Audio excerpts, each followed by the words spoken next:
The ballots have been counted and the results are in. Council members Anthony Mizitich and Brian Campbell will keep their seats on the RPV City Council. I just want to thank the voters for re-electing me to the Rancho Palos Verdes City Council. I want to thank the electorate that came out to vote yesterday. And I also want to thank Brian Campbell and Ken Dida for running as well. It was a good campaign, and I was excited to take part in it. It's a real pleasure to have the confidence of the people again to continue what we've been doing over the last 4 years for another 4 years. So we walked a lot of precincts. I love doing that. Met a lot of new people, and it was nice to see so much support for the major issues that I've been pushing for. So I'm looking forward to continuing that for the next 4 years. I'm hoping to work on the many challenges that our city is going to go through in the next 4 years as far as our infrastructure, and I also want to focus and review our ordinances on businesses and their operations and make it easier for businesses to operate, especially small businesses here in Rancho Palos Verdes. You know, there isn't a better place in this community to have an ability to do good, and the city council has got wide purvey over many things that happen in this community, and so it's a great job to be able to help organizations, to help people, to fix problems, to make our city run better. It was a night to celebrate at the Palos Verdes Golf Club as the awards for the Educators of the Year were announced. This annual event is sponsored by the Palos Verdes Rotary Club. The Rotary Club's been doing this now for 5 years, so this is the 5th time that we put the program on. But Joan and I have been doing this now for quite a while, because we did it before under the auspices of the Chamber of Commerce. What I like about the program is that it picks 10 of the top teachers on the peninsula, and you can think how many people were in that pool to be picked. There are a lot of people, and these are the best of the best. It's interesting that Jim Hartman, I work with him as a co-chair for Educator of the Year, but I would say almost every single Rotarian in one way or another is involved in making this event happen. How many people are in the group that work with you? We have, our committee varies. We have about 10 that are on our Educator of the Year committee. But for instance, this afternoon, we probably had 12, 13, 14 other Rotarian volunteers here setting up, doing the things that, just last minute preparations, bringing things together, solving problems on the spot. And it's really a reflection of what Rotary is. As you know, our motto is service above self. And this is the 33rd year of our event. Probably one of the reasons why we do this is that to hear these teachers express their love of teaching and their extreme dedication to the profession. I think that these teachers, they go to school every day. Not only are they teaching the subject, but they're managing a lot of things in the classroom with a variety of students at a variety of different learning levels. And then they go home and they grade papers and work on lesson plans and work on the weekends. So I think this is just very small what we can do to honor them for their great work. So Walker, we're here of course to really honor our educators. This is such a special night for people that are so dedicated. No, you're absolutely right. We probably don't recognize them enough of the hard work and the dedication they put into it. So this actually, and I say this over and over, it's like one of the more memorable evenings of the year. I really do enjoy it, to get out and say thank you. When we think about the different educators and how they're selected, I mean, there's so many great ones. How do they choose? Actually, it's really tough, especially in a district where we have probably between 500, 600 teachers. The principals argue it over it. We go through the selection process, and you probably have, 30 other people that could be recognized this evening, but we have to narrow it down. It's hard. It really is. We have a lot of great teachers. You've got to be so proud as superintendent to be in this district. It's an outstanding district, and I mean, are there things that we are looking forward to in the future, improving on? But it's an outstanding district. So it really is comes down to teamwork, like the Rotary Club and everybody else that's involved about making us great. We we had just talked to Joan from the Rotary Club, and they work so tirelessly to make sure this event comes through, and everybody comes. This is one of the most popular events I think we do. Really is. Actually, Jim, Harbin, and Joan, they come every year. They get this organized. It's amazing. We got to applaud them for the work they do to make this event take place. November is National Pancreatic Cancer Awareness Month. Current RPV resident and former Mayor Larry Clark has been fighting the disease and bringing awareness to the cause. Liz Brown-Swanson has more. You're here today to share your story of survival. You are surviving pancreatic cancer, which is one of the deadliest cancers out there, and you're doing great. We're so glad that you're here, especially this is Pancreatic Cancer Awareness Month, so that's why you're wearing all your purple. I wear it all the time. Actually, it's one of my favorite colors, Liz, but thank you for inviting me for this. And purple is a pancreatic cancer color, and it's one of my favorite colors. Now it's my favorite color. So how are you doing? You were diagnosed in March of this year. I was. It was a life-altering diagnosis, obviously. The fact that someone comes down with pancreatic cancer in the community, medical community, is the one of the scariest cancers because it has a survival rate at 5 years of only 6%. And 85% of those diagnosed with it, when they're diagnosed, it's too late to remove the cancer. And so it's a matter of survival. And it's a very daunting journey, or it can be. So the treatment options that you had was exactly what you did. You didn't have different options that you could choose from. You needed to have the surgery. Well, what's key is moving as fast as you can to a comprehensive approach, depending upon where your pancreatic cancer is. Mine was in the tail of the pancreas, which was fortunate. It was fairly encased, but it was large. Like I said, the fact is that 85% of those diagnosed, it's too late because it's already metastasized. And so I was very fortunate. Before the surgery, I had a full PET scan to see if there was cancer anywhere else.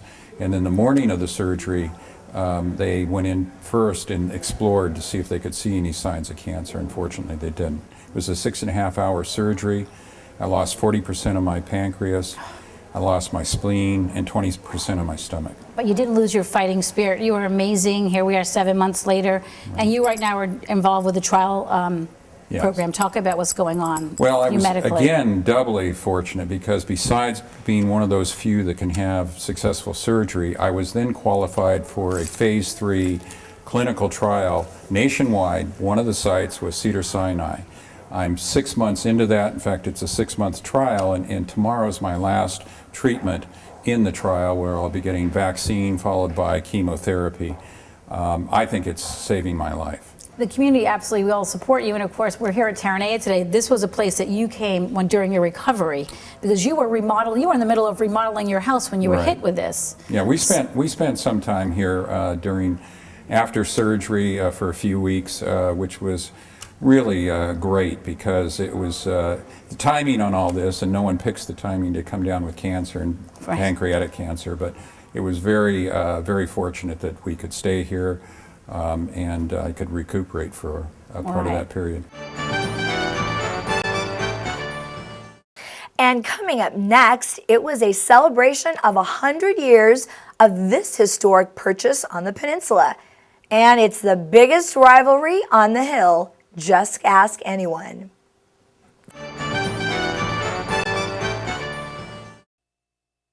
So good to see you guys. So, what's up?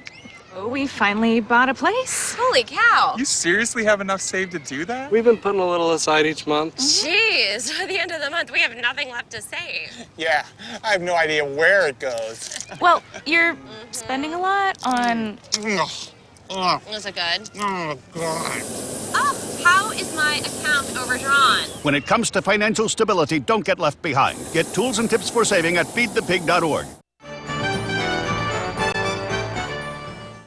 A group of local authors got together to talk about their books that were all inspired by this beautiful area that we call the South Bay.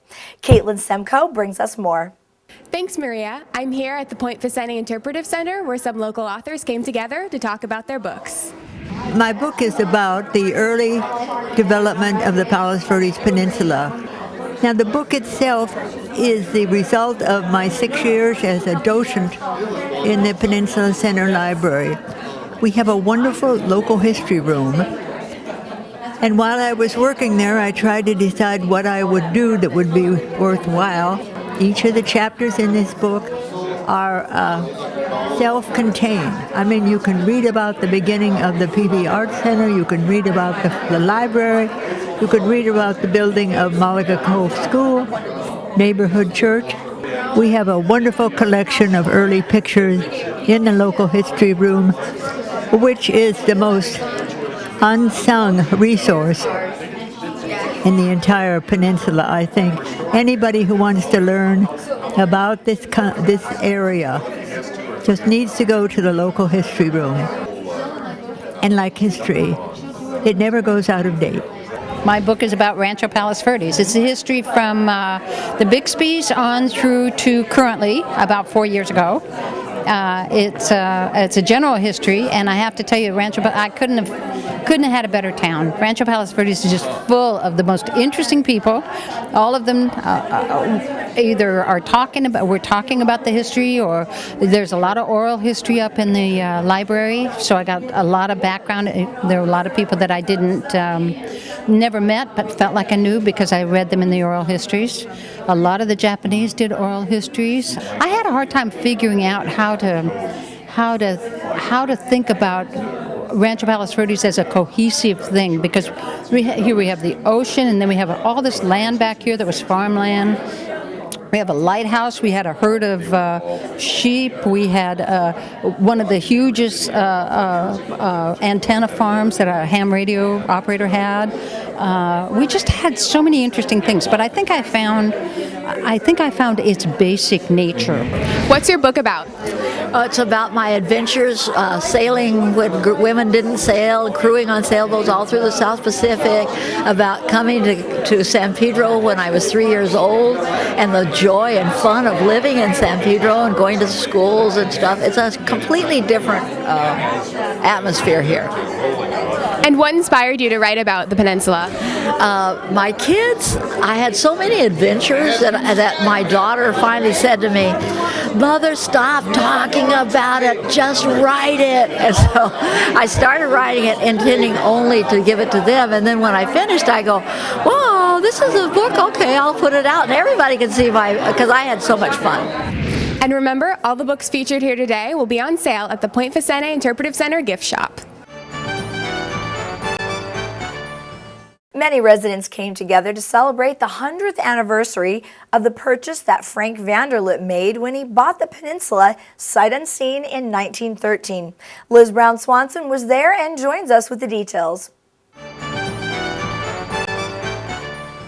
Today we're going to be celebrating the 100th anniversary of the purchase of Palos Verdes by Frank Vanderlip. The best way I thought to celebrate it is to show people what Frank Vanderlip's element was. This is his playground. This is where all his birds were. This is the duck pond. These were the two cages that brought the peacocks in. We have the irrigation canals for his birds. This is his playground right here, and I said this is the best place to have a party. As I often say, we're so blessed to live in paradise, Liz, and if it weren't for Frank Vanderlip, this would not be here in the first place, because this probably would have not only been developed what the county was planning to do in the 60s and 70s, but even prior to that, a lot of LA could have been built up right onto this beautiful ocean bluff top community. But what we have here is a Vanderlip legacy, because it's 100 years. It's 40 years for our city. We are babies.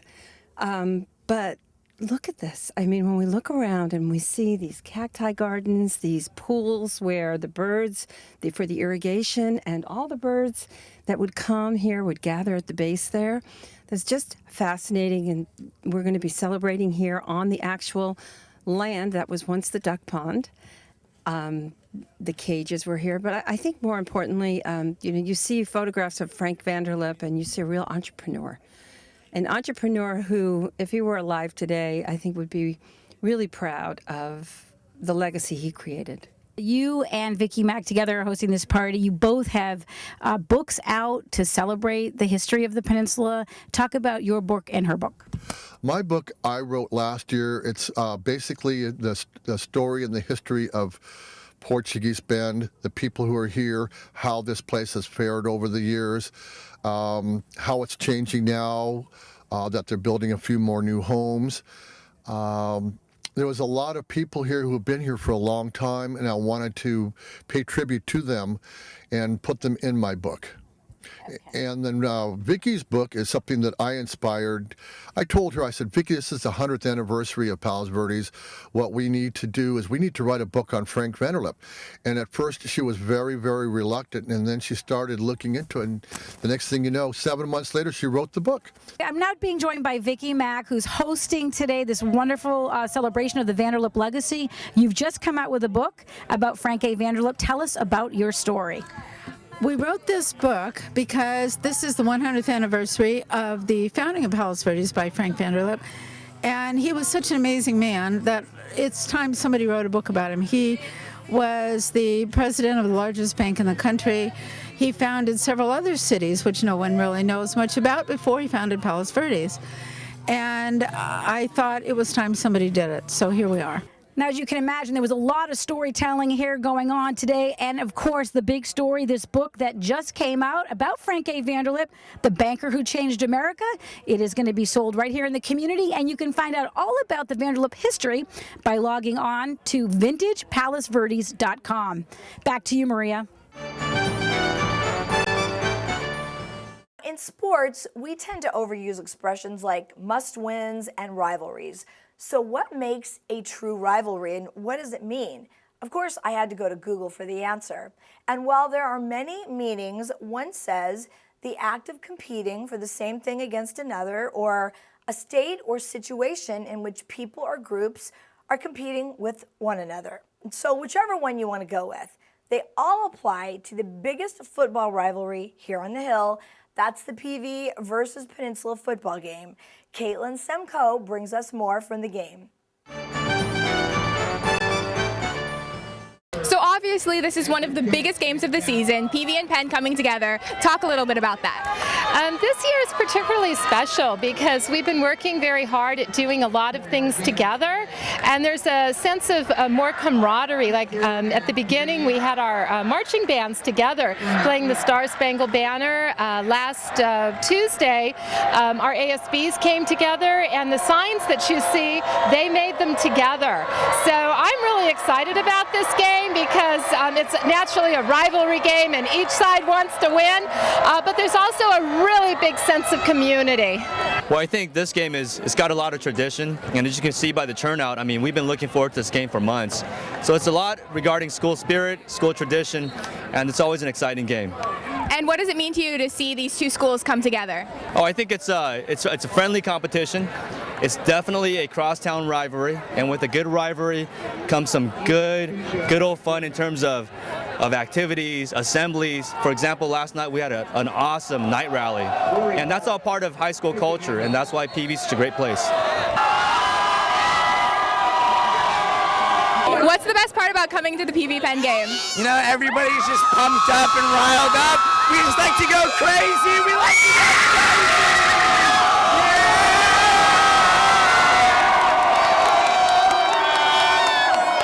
Do you have friends on both sides, or are you just with PV? I have some friends over in the Peninsula stands, but I can see that a lot of them just showed up too, and so it's fun to see a lot on both sides of the field.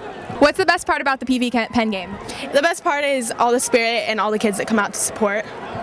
And I would have to say Red Tide and how pumped up we all get over the rivalry. So what's the best part about being at the PV Penn game?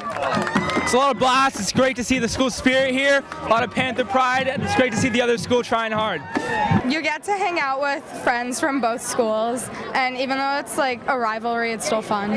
Yeah, I just think it's great. Like, everybody just comes out and has a ton of fun. What's the best part of the PV Penn thing? Just the spirit that's going on and getting the kids excited, coming out here and cheering for our team, watching our boys play, and just having a high energy. That game's always a lot of fun. Thanks, Caitlin. Now, in the end, PV won the game, beating Peninsula 49-10. The Sea Kings are reigning CIF champions and working hard to make it back-to-back. We'll keep you posted on their playoff journey. The Terranea Resort made a very special dinner to support the Palos Verdes Land Conservancy. This farm-to-table experience featured organic, handcrafted food and wine. John Clayton brings us more from the event. Thanks, Maria. I'm, as you can see, down here at the Marcel restaurant, and this evening is a very special evening. It's an evening where the Palos Verdes Peninsula Land Conservancy has a function at this beautiful resort called Terranea, and it's all about bringing the food from California right here, right now. So let's go talk to some of the people and find out what they are thinking about this wonderful, special evening. Well, this is the second year that we've done this event, and it's a garden-to-table event. It was something that I had actually seen in a food magazine and proposed it to the fundraising board, and last year everyone they just felt that it was really something that had never been done here before and something that was so appropriate to do with the Land Conservancy, you know, a garden-to-table event. Just one second, you mentioned garden-to-table. I don't know what that means for our viewers, audience. What does that mean? Well, it means that everything that people are eating or drinking tonight is local. And it really means, all the way down to, going to the preserve and getting some of the flowers and some of the plants for the centerpieces.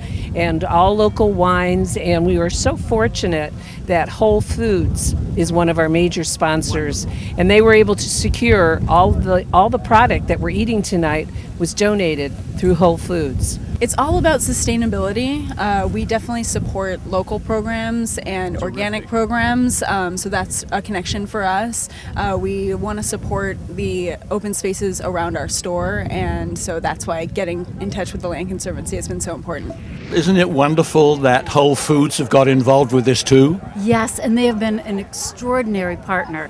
Anything that our chefs need, they're right there, allowing us to select from all of their grocery items. They've been a wonderful, wonderful supporter. Well, actually, I've been an advocate of what I would call collaborative approach to government. I love that word. It's a concept where government utilizes the private sector for functions that the government normally have provided on their own.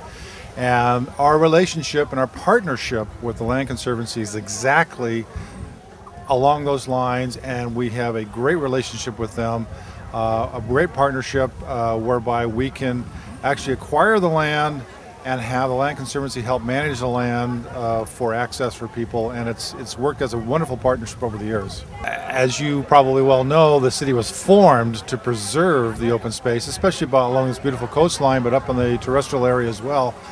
And Bill Ayler and Barb Ayler walked out over here years ago and said, we can't lose this land. We need to preserve it for people to access. And they, over the years, like Don Quixote, he went out and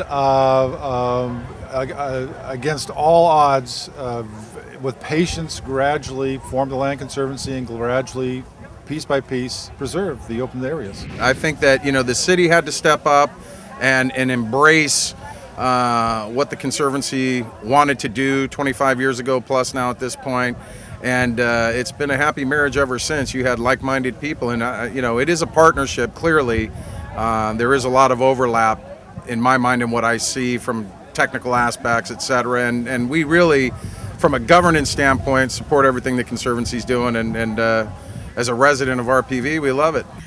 Was so unique. I simply have not had a dinner like that ever before, and the local fare, and there's just something about the diversity of even our local area and all that it has to offer in terms of food and decor and, of course, the company.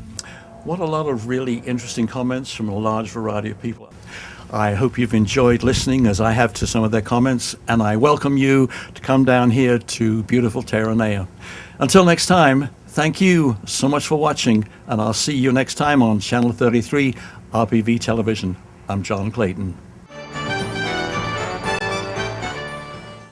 And finally, the Terranea Resort is now offering the community a helping hand to make your holiday dinner a crowd favorite. It's called Terranea To Go, and you won't want to miss out on one delicious bite. Hey Maria, I'm at Sea Beans at Terranea, and what a segment we're about to show you. You are going to be wanting everything we have here to eat today. Delicious goodies prepared by the executive pastry chef, Perry. And you have wonderful, wonderful desserts on the table. Talk about what we have, all these goodies. Well, we have quite a selection over here. I mean, for the holiday, you came to the right place. We are the front window display of Terranea. Sea Beans, to-go items all throughout the holiday. We got a pumpkin pie, traditional apple pie. We got decorated specialty cakes, all artistic designs on top. We have a sweet potato cheesecake. We have an assortment of truffles to go that you could just pick up, come over here and pick up a truffle box and ready to go. We have some chocolate shards over there, some chocolate bars. We have a Terranea chocolate bar over there with pistachios, dried fruits, stuff like that. It's similar to the Italian version of the Terranea with a little white chocolate, makes it really unique. We have some baklava. We could put it on your table for the holidays, a traditional baklava. We have a Nutella baklava, and we have an assorted nut baklava, which is traditional. Also the cupcakes to go. Remember, the Sea Beans is all year round. Any occasions, any time of the year, we're right there, perfect one shop stop. You know, you could get to talk with the pastry chef. We'll design whatever you need for any special occasions. We're right there. Here we are, Terranea. For me, I think it's the best place I ever worked. I'm so glad to live here, and we want you to come back here to pick up your holiday dinner. We make wonderful things. We want you to relax and enjoy each and every one of your family members. So come and then we'll provide delicacy and beautiful, beautiful product. Now, you can take an entire turkey meal to go here. Talk about the food to go at the holidays and make it easy for families to pick up everything, right? From the stuffing to the turkey, all of it. That's exactly it. We actually just got the cranberry, fresh cranberry, and we're going to make cranberry jam with it. We had a little bit of Mayor's lemon that grows on property here. So, I mean, we went and harvested them a couple of days ago. Get ready. We make our cranberry jam with it. The stuffing, like everybody like also. We have sage growing on property, so we use that sage also. We try to keep, except for the turkey, everything that grows around here. I've been working here since the beginning. So I opened this resort about 4.5 years ago. And that's why you keep getting sweeter and sweeter. Yeah. Is there anything in particular at the holidays this year that you're excited about that's new on the table for when it comes to treats? New on the table with the treats, this is one of my newest things right here, the pumpkin pear pecan tart. And of course, the assortment of chocolate shards. If you look around throughout the table, you can see all the different bars of chocolate. I think it's very unique, very neat, and makes a real neat presentation at your own table at home. As we wrap it up here at Sea Beans, remember Terranea to go over the holidays. So many treats here for you. And you know that saying, you can't catch me, I'm the gingerbread man? Well, I caught a gingerbread here at Terranea, and you should come down and catch one too. Back to you, Maria, in the studio. Sure looks good to me. If you would like more information on Terranea To Go, you can call them at 310-265-2161. And that will do it for us. From everyone here at RPV TV, we want to wish all of you a happy holiday.